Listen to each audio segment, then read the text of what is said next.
I used to think money was the answer to everything. If you had asked me 5 years ago what I wanted most, I wouldn't have said a mansion, a sports car, or a private jet. I would have said, I just want my family to stop worrying. Back then, I worked 60-hour weeks as an electrician in Columbus, Ohio. The work wasn't glamorous, but it paid the bills barely. Every month felt like walking a tightrope over a canyon. One unexpected expense could send us crashing. My wife, Vanessa, worked part-time at a dental office.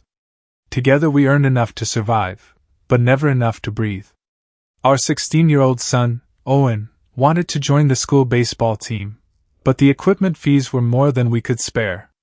Our daughter, Claire, had been asking for piano lessons for almost 2 years. Every time she brought it up, I'd smile and promise, "Soon, sweetheart." Soon never came. I hated those conversations. The worst part wasn't being poor. The worst part was watching the people I loved lower their expectations because they knew we couldn't afford their dreams. One Friday evening, after finishing a 12-hour shift, I stopped at the gas station to buy a coffee before driving home. The cashier, an older man named Rick, held up a stack of lottery tickets. "Jackpot's over 80 million, he said with a grin. "Somebody's life is about to change." I laughed. "Yeah, but it won't be mine." "That's what everyone says." For reasons I still can't explain, I pulled a $20 bill from my wallet. "Give me 10 quick picks." Driving home, I tossed the tickets onto the passenger seat and forgot about them. The next morning was chaos as usual.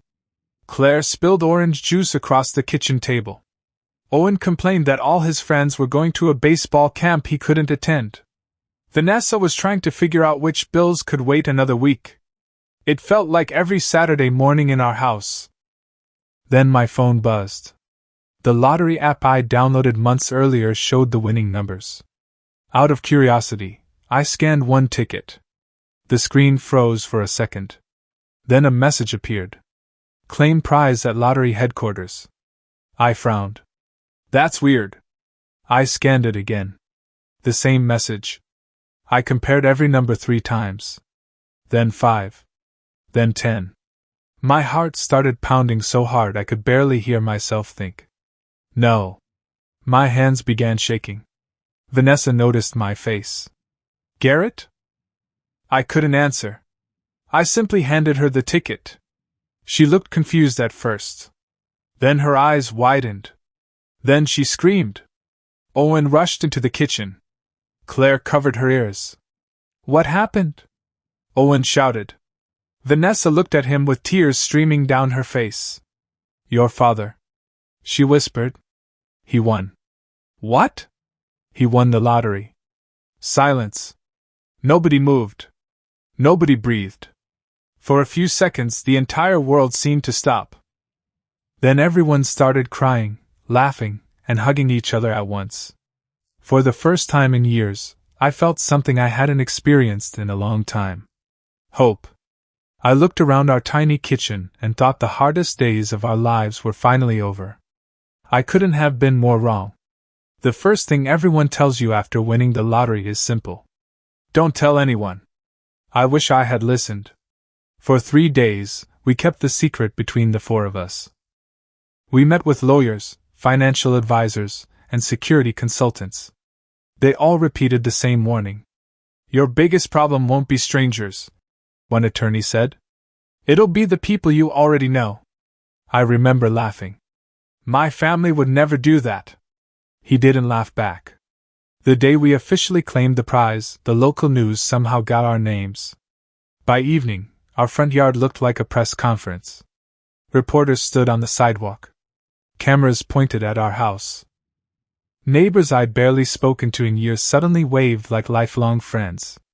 Within 24 hours, my phone became useless. Cousins I hadn't heard from in decades called to congratulate me. Old classmates sent messages saying they had always believed in me. People I couldn't even remember wanted to catch up. Then my younger brother, Travis, showed up. He walked into my house carrying an expensive bottle of whiskey and a smile that felt too wide. "My little brother!" he shouted, wrapping me in a hug. We hadn't spoken in almost 8 months. I knew one day you'd make it. I should have recognized that sentence for what it really was. Over dinner, Travis kept talking about families sticking together. Before dessert, he finally got to the point. I found this amazing business opportunity, he said, sliding a folder across the table. I didn't even open it. I'm not investing in anything right now. His smile disappeared for a split second before returning. No pressure. Just think about it. The next morning, my mother called. Nathan, your brother told me you turned him down. I barely looked at the papers. He only wants a chance. Mom, I just won yesterday. So? I stared at my phone. So, maybe let me breathe? She sighed. I just hope money doesn't change you. That sentence stayed in my head all day. Money changed me? I'd spent my entire life helping anyone who asked. But suddenly, saying, not yet, made me the selfish one. A week later, we moved into a beautiful house on the edge of the city. 5 bedrooms. A swimming pool. A huge backyard where Claire immediately started planning tree houses she'd never actually built. She laughed more that afternoon than I'd heard in years. For a moment, I believed we'd made the right decision. But I also noticed something else. Vanessa had changed. Not dramatically. Just little things. She spent hours browsing luxury furniture instead of unpacking boxes. She talked about joining exclusive clubs. She laughed when I suggested we keep our old pickup truck. We're millionaires now, Garrett, she said. People expect us to live like it. People. Not us. People. That word bothered me more than I admitted. Meanwhile, Owen transformed almost overnight. He started asking for designer clothes. A sports car when he turned 16. A watch that cost more than my first year's salary. When I said no, he looked genuinely confused. But we can afford it. That's not the point. Then what is the point? I opened my mouth. Nothing came out. That night, I walked through our new house alone. Everything was perfect. The marble floors. The enormous windows. The expensive furniture. It looked like something from a magazine. Yet somehow, it didn't feel like home. Standing in the silent living room, I remembered our old house. It was tiny. The roof leaked. The kitchen cabinets were falling apart. But every Friday night, we'd eat cheap pizza together and laugh until midnight. Now everyone had their own room. Their own television. Their own life. Without realizing it, we'd stopped spending time together. And we had only been rich for 2 weeks. I stood by the window, watching the lights shimmer across the swimming pool. For the first time since winning the lottery, I wondered whether we'd actually gained a fortune, or simply traded one set of problems for another. 3 months after the lottery win, I barely recognized my own life. Every morning my calendar was filled with meetings I never wanted. Lawyers. Accountants. Investment firms. Charity requests. Business proposals. People always wanted something. Money. Connections. A favor. An opportunity. No one ever asked how I was doing. One afternoon, Simon Caldwell, the financial advisor I'd hired, walked into my office carrying a leather folder. "I've found something exceptional," he said confidently. He spread out charts across the desk. "A luxury resort development. Very low risk. High return." I stared at the numbers. "It sounds too good." He smiled. "That's because opportunities like this don't come around often." I hesitated. "I'll think about it." Simon leaned back. "Garrett, successful people make decisions. Average people hesitate." That sentence bothered me. I had spent my entire life being an average man. Maybe it was time to stop thinking like one. Against my instincts, I signed. It wasn't all my money, just enough to make me uncomfortable. Simon assured me it was the smartest move I'd ever make. I wanted to believe him. At home, things weren't improving. Vanessa had become someone I struggled to understand. Every week there was another shopping trip. Another designer handbag. Another expensive vacation. Another dinner with people we'd only met because we were rich. One evening I suggested we spend a weekend camping like we used to. She laughed. Camping? Yeah. Claire loved it. We own a house bigger than most hotels. That's not what I meant. She rolled her eyes. Garrett, we've moved on. Moved on. Those words hit harder than she realized. Claire still asked if we could play board games after dinner. Most nights Vanessa was out at charity galas. Owen was with friends. I was buried in paperwork. Claire and I usually played alone. One Friday, I decided to surprise Owen by attending one of his baseball games. When I arrived, he wasn't there. His coach looked confused. He quit weeks ago. What? He said he didn't have time anymore. I drove around town looking for him. Eventually, I found his new black SUV parked outside a nightclub. He wasn't even old enough to get inside. When he finally came out with a group of older teenagers, I stepped out of my truck. Owen. His smile vanished. What are you doing here? I should be asking you that. It's none of your business. I couldn't believe what I had heard. I'm your father. Exactly. His friends watched from a distance. He looked embarrassed. You don't understand how things work now. What does that mean? It means we're not normal anymore. I felt something break inside me. Is that really what you think? He shrugged. You wanted this. No. I looked him straight in the eyes. I wanted a better life for you. Same thing. He climbed into his SUV and drove away. I stood alone in the parking lot, listening to the engine disappear into the night. When I got home, Vanessa barely reacted. He's just enjoying being young. He's 16. So? He skipped school twice this week. He'll grow out of it. No, Vanessa. I raised my voice for the first time in years. We're losing him. She folded her arms. No. We're finally living the life we deserve. That night, Claire quietly knocked on my bedroom door. She climbed onto the bed and handed me an old photo. It showed the four of us sitting on the porch of our tiny first house, eating burgers from a paper bag. Everyone was smiling. Dad? Yeah? I miss when we laughed all together. I looked at the picture for a long time. Then I hugged her tighter than ever before. Because deep down, I miss that family too.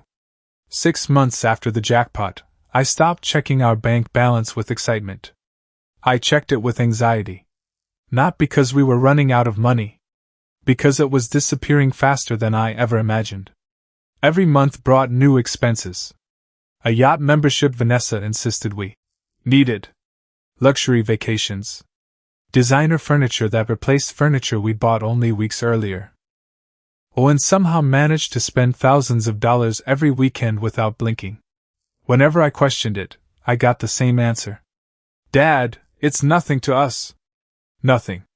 That word became poison. One Monday morning, Simon Caldwell called me. His voice sounded unusually calm.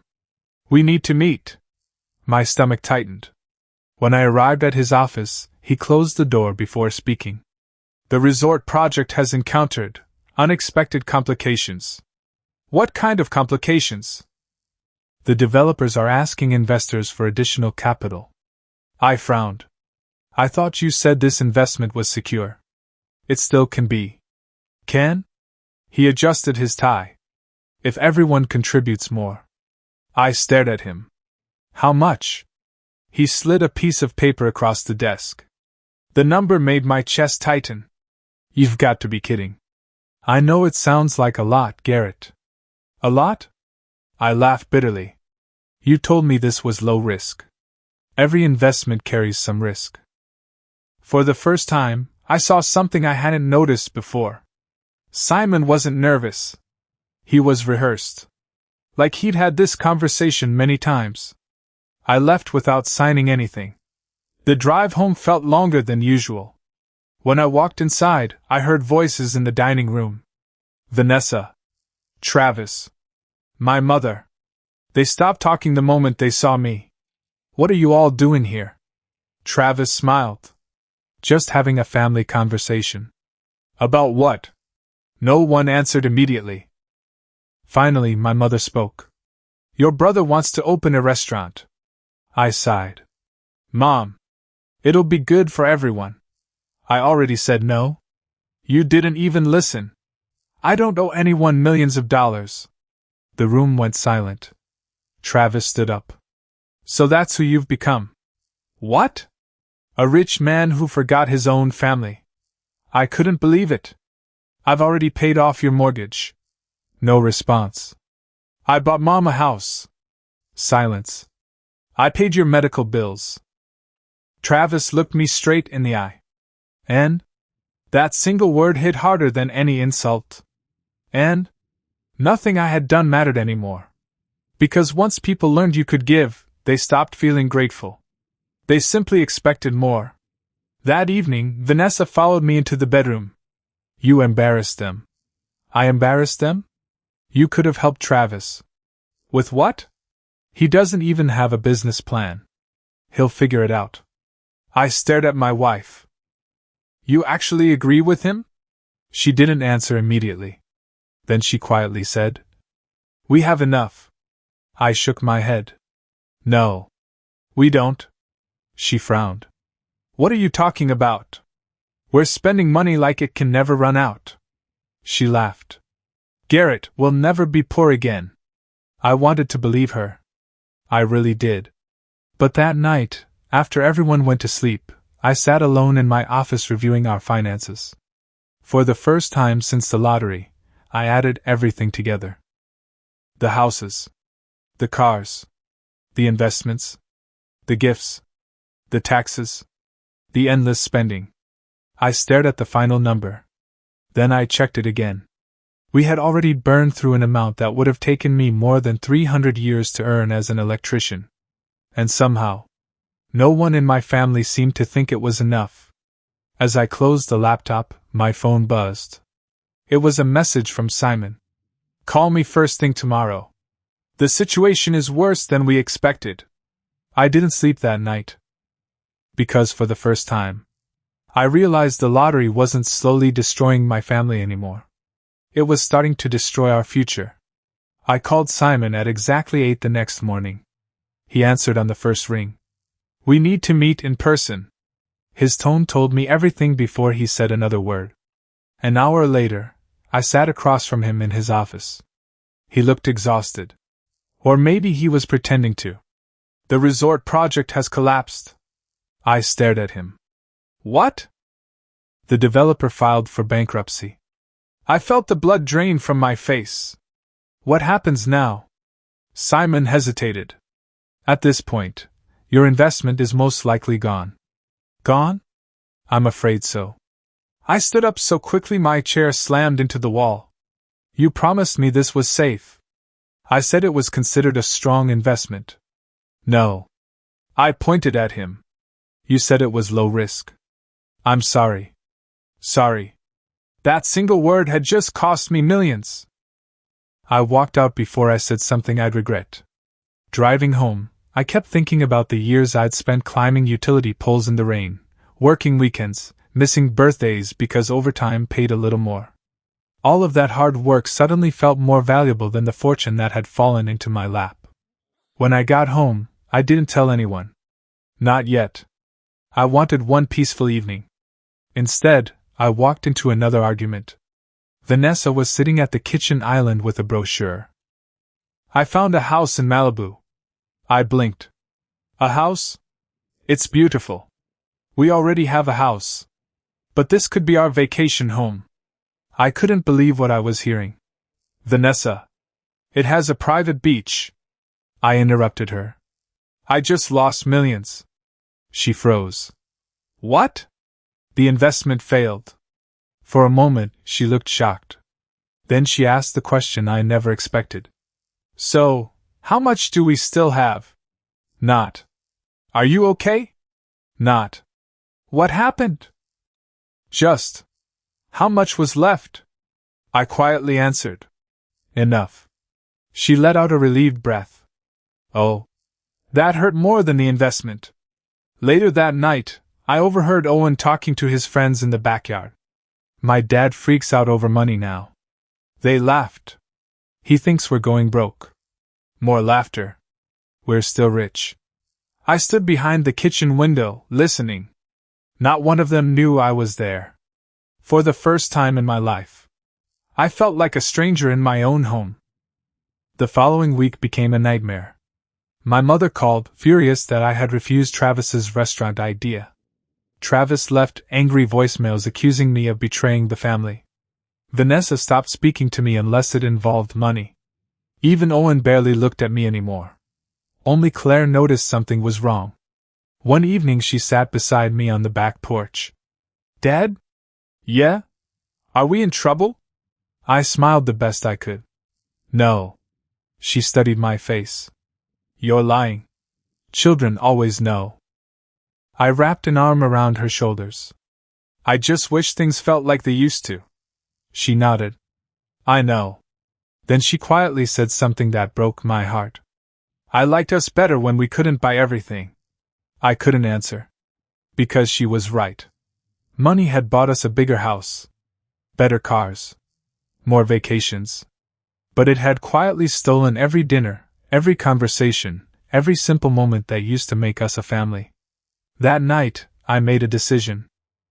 I would sell the vacation properties, the sports cars, the yacht membership, everything we didn't need. Maybe it wasn't too late to save what mattered. The next evening, I gathered everyone in the living room. "I've made a decision." Vanessa crossed her arms. "What now?" "We're downsizing." Silence. "The extra houses are going on the market." No one spoke. "The luxury cars are being sold." Owen stood up. "You're joking." "I'm not. We're keeping one house." Vanessa's face turned pale. "You can't be serious." "I am." She looked at me with an expression I'd never seen before. Not disappointment. Not sadness. Resentment. Then she said 6 words that changed everything. "I don't think I know you anymore." Vanessa's words echoed in my head for days. "I don't think I know you anymore." The strange part was, I wasn't sure I knew her anymore either. The woman who once clipped coupons at the kitchen table now refused to drive anything that wasn't imported.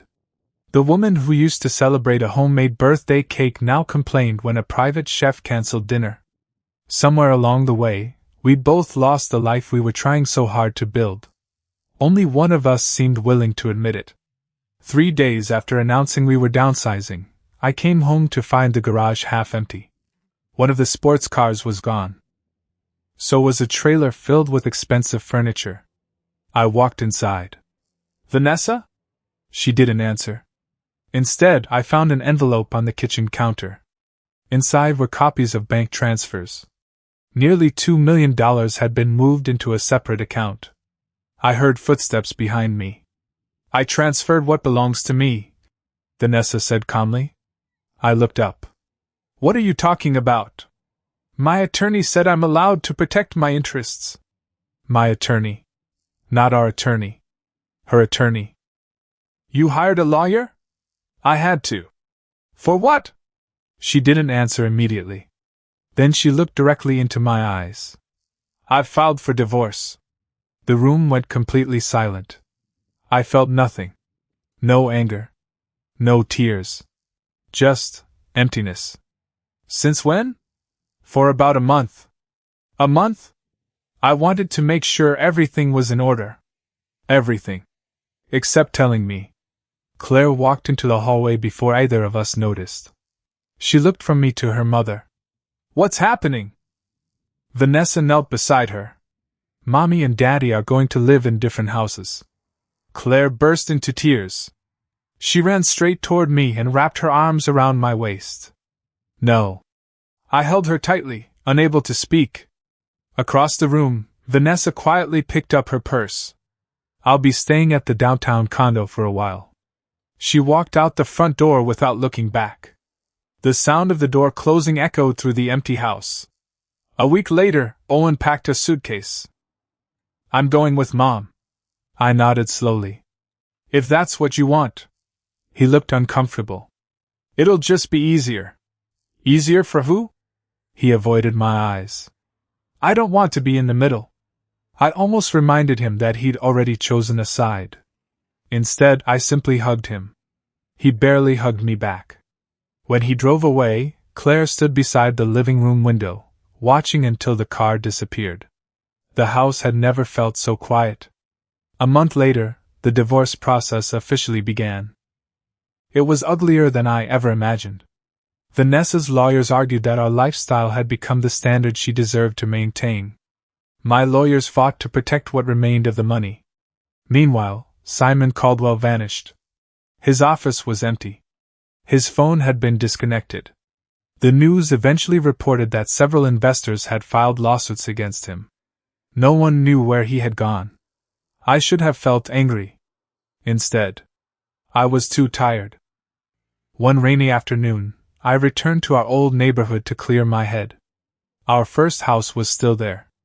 The paint was peeling. The porch looked smaller than I remembered. A young family was unloading groceries while their children laughed in the front yard. I sat across the street for nearly 20 minutes. They had less than I once did. Yet somehow, they looked happier than we had been in a very long time. When I got back to my nearly empty mansion, Claire was waiting on the front steps. She smiled weakly. I made grilled cheese. I laughed for the first time in weeks. It probably tastes better than anything our private chef ever made. She smiled. We ate together in the giant dining room. 2 plates. 2 chairs. A table built for 12. The silence wasn't uncomfortable. It was honest. And for the first time since winning the lottery, I finally accepted something I had spent months trying to deny. There was no way to get my old family back. The only question left was, how much more was I about to lose? By the time the divorce was finalized, almost 2 years had passed since I bought that lottery ticket. It felt like another lifetime. The mansion was sold. The vacation properties were gone. The luxury cars disappeared one by one. Most people assumed I had simply decided to live a quieter life. They had no idea I was trying to stop a financial collapse. The lawsuits against Simon Caldwell dragged on for months.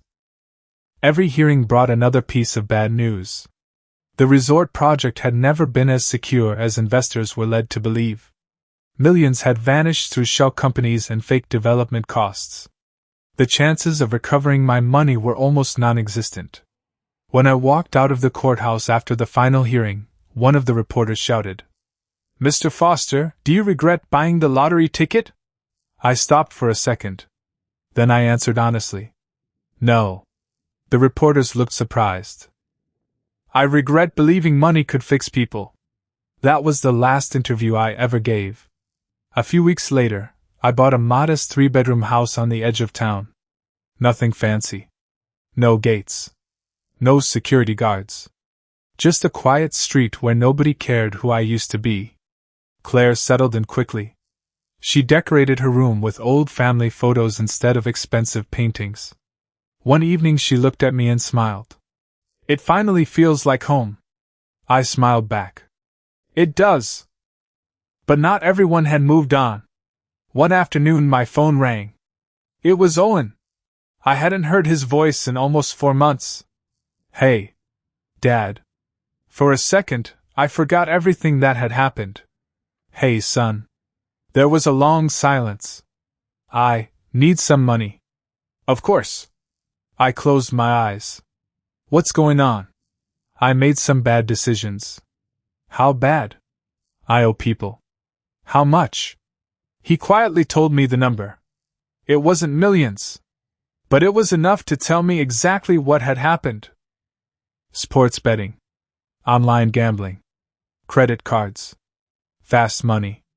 The same addiction that had infected so many people around us. "I don't have that kind of money anymore, Owen. You have to help me. I can help you find a job." "I don't need a job. You need a new life." He became angry. "So that's it?" "No. I'll always be your father." "Then act like one." The call ended. He never said goodbye. I sat in silence for several minutes before putting the phone down. Claire walked into the room. Was that Owen? I nodded. Is he okay? I looked out the window. No. And that's the hardest part. Months passed. Christmas arrived. For the first time in years, there were no mountains of expensive presents under the tree. Just a few carefully wrapped gifts. Claire gave me a framed photograph. It wasn't from the lottery celebration. It wasn't from the mansion. It was an old picture of our tiny first house. On the back she had written, "This is where we were richest." I had to turn away so she wouldn't see the tears in my eyes. That night, after she went to bed, I placed the photo on the fireplace. Then I looked around the quiet house. The silence no longer felt empty. It felt earned. But deep inside, I knew one chapter of my life still wasn't over. Because sooner or later, I would have to face the people who had once called themselves my family. 3 years after I won the lottery, almost nothing was left. Not the fortune. Not the mansion. Not the dream. After taxes, failed investments, legal fees, the divorce settlement, and years of reckless spending, I still had enough to live comfortably, but I wasn't rich anymore. In many ways, I was exactly where I had started. Working as an electrician. Living in a modest house. Driving a pickup truck with over 200,000 miles on it. The difference was that I now carried memories money could never erase. Claire graduated from middle school that spring. As we walked back to the parking lot after the ceremony, she slipped her hand into mine. "I'm glad you came. I wouldn't have missed it for anything." She smiled. "You always show up." Those 4 words meant more to me than every dollar I'd ever won. A month later, I received another phone call. This time it was my mother. Her voice sounded older than I remembered. "Your brother lost the restaurant he eventually opened." I didn't answer. "He's having a hard time." "I'm sorry to hear that." Another long silence. Then she quietly asked, "Could you help him?" I looked around my small living room. The furniture was simple. The walls were plain. Everything I owned had a purpose. "I can't." "You don't have the money?" "I have enough to live." "Then why not?" I took a deep breath. "Because every time I tried to save someone with money, I lost a piece of my own life." She didn't argue. For the first time in years, she simply whispered, "I understand." When the call ended, I wasn't angry. I was just tired. A few weeks later, I drove past the neighborhood where our old mansion once stood. A new family lived there now. Children were running through the yard. A dog chased a ball across the grass. From the outside, it looked like the perfect life. I hoped it really was. As I pulled away, my phone buzzed. It was a message from Owen. There were only 8 words. "I'm sorry. I wasn't a good son." I stared at the screen for a long time. Then I typed a reply. "When you're ready, come home for dinner." He didn't answer. Not that day. Not that week. Maybe he never would. Some wounds don't heal just because enough time passes. That evening, Claire and I sat on the back porch, watching the sunset. She asked me a question no reporter ever had. "Dad, if you could go back, would you still buy the lottery ticket?" I didn't answer immediately. I thought about everything we'd lost. My marriage. My son. My friendships. The years wasted believing wealth could hold people together. Finally, I looked at her. "I don't know." She nodded, as if she already understood. Because there wasn't a right answer. Winning the lottery didn't destroy my family overnight. It simply gave every crack a chance to become a fracture. Money revealed our greed. Our pride. Our selfishness. And by the time I realized that love had to be protected more carefully than wealth, it was already too late. Some people dream of winning the lottery. I used to be one of them. Now, whenever someone tells me they're buying a ticket, I smile and wish them luck. But deep inside, I hope they never have to learn what I did. Because the biggest prize I ever won cost me almost everything that truly mattered.